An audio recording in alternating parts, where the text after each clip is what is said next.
I was shocked to learn that there was such a blatant attack.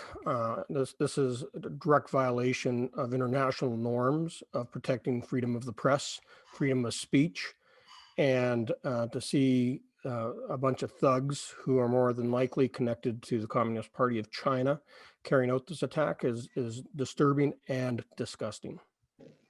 This is just more evidence and proof that the Communist Party of China is more interested in stopping free speech, in destroying the norms of human rights and civil liberties that we enjoy throughout the democratic world.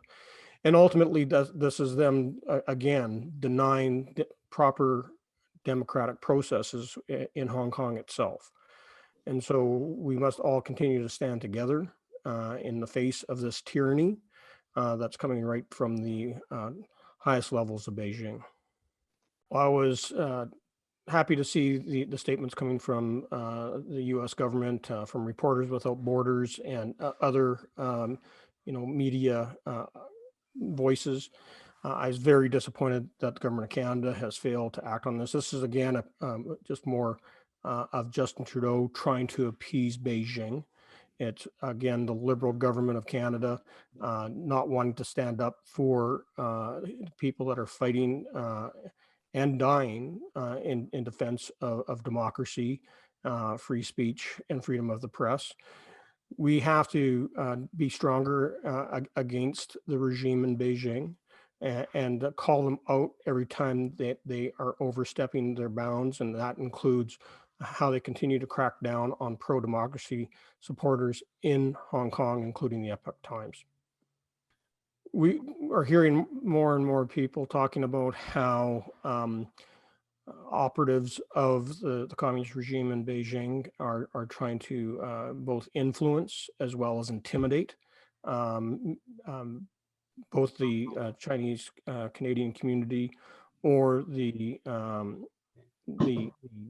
media outlets that we have right here in Canada.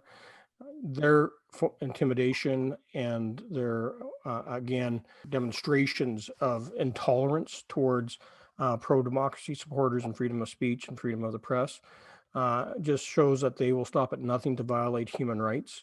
And so that's why we shouldn't be surprised by the activities of the Communist Party of China as it continues to go out there and crack down on human rights that are all too often taken for granted, something that's fundamental as freedom of press.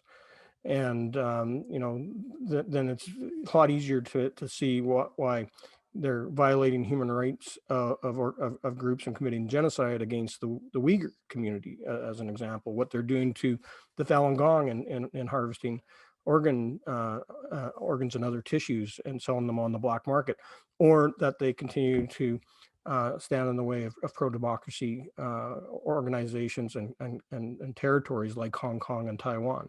So we have to take a stronger stand in the West, to stand with our friends in Hong Kong, to stand with our friends in Taiwan, and stand with those who are being persecuted on mainland China itself.